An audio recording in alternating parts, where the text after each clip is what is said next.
My name is Christopher Lafayette, international and national speaker on emerging technologies and humanitarian, founder of GatherVerse, the biggest metaverse-based community in the world.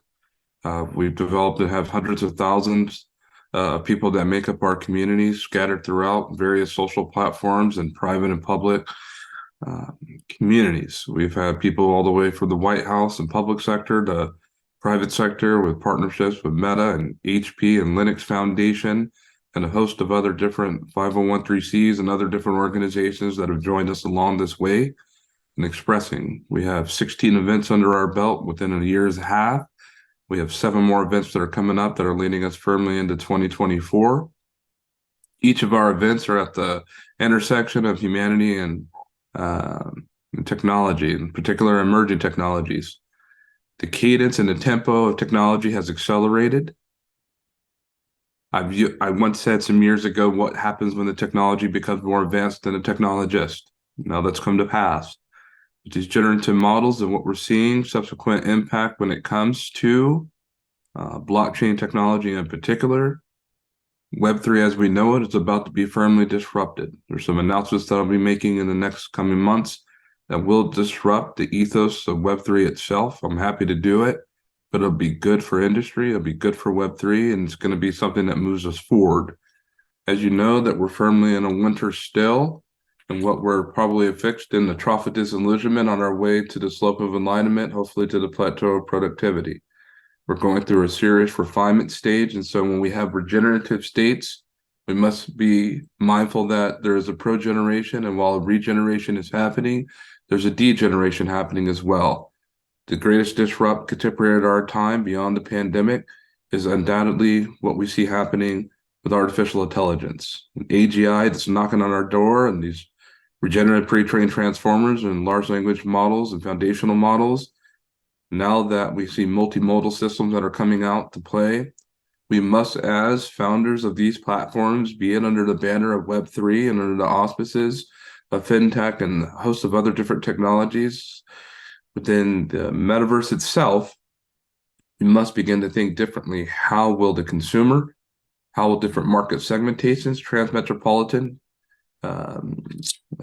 transcontinental, begin to interact with what we have to offer to market? We also must thinking about the virtual ecosystem of interaction and communication that we call the metaverse. It's had $30+ billion synced into it. It's not a fail, it's a science, and it's going through its natural refinement as well, such as it is with Web3. And this is where most of your platforms will begin to operate into hyper-realistic, immersive simulated environments and codec avatars. You've never heard of that? You heard it now. And believe me, that's the truth. I encourage you to take a look at it. It's something I've been talking about for some time. With codec avatars and taking advantage of your technology, with buy, sell, and trade ecosystems on a virtual basis with no definitive geographic lines, and how people will operate and use your currencies and use your processes, use your smart contract. This will blow away 720, 1155, and all kind of other things that we tend to think about when we think about fungible and non-fungible assets. As we move forward, we have to start thinking about what does it look like with virtual governments, a public and private sector? What does it look like when we start to extrapolate from morals to ethical considerations on how we govern this? We can no longer begin to look at our platforms as startups, but we need to look at our whole platforms as entire communities. The heart of what we're doing is community centralization through human centricity. This is a real deal move. This is what's happening. And I know for a fact there's getting ready to be a lot more money poured into this space. We also have to think about real world assets. That's a real big deal. Lastly, at the moment, when we think about the beginning and the nexus of the genesis is really the precursor of what's happened to how we're even able to arrive here to where we're at now. But taking in good consideration that we've come from Web 1 and then Web 2 to some of the we would call decentralization and this subsequent 2.5 is intermediary transitionary period into 3, where we find ourselves now as at the doors, but in an intermediary suspended position of 2.5, subsequent 3.5. Now, I just rolled out this summer eco-convergence, which is a framework I've been working on for years now.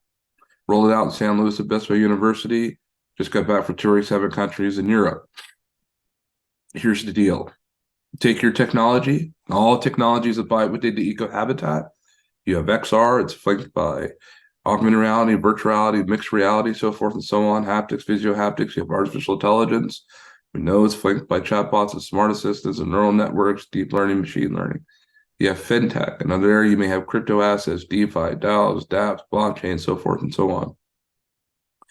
Within these eco-habitats, we see these technologies scaling. But what happens when these technologies pair together? And this is what we call the merge pairing. Once the merge pairing ensues, you may say take something that says artificial intelligence and XR, and now we have immersive intelligence.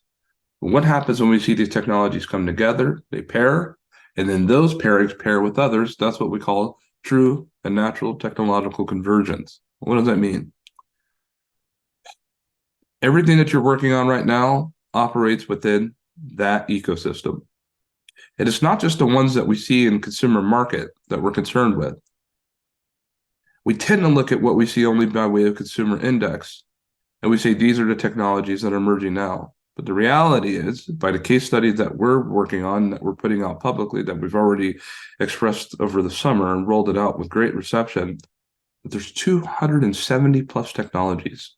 We discovered 54 technologies within the eco-habitat, 5 subsets per technology, then you get 270 plus technologies and counting that all impact everything that we're doing in this volatile, very dramatic ecosystem. I hope that you'll keep that in mind and that we'll find time to be able to chop wood together and that you'll join us in the coming weeks of what we're doing when it comes to GatherVerse, this global ecosystem for humanity, and taking humanity first in everything that we build, because without humane considerations for what we're building, we're selling to no one and we're selling to nothing. So we must take that and have as much as we have a fiduciary responsibility of governance with what we build, I hope that we have the same for one another. Thank you for the time.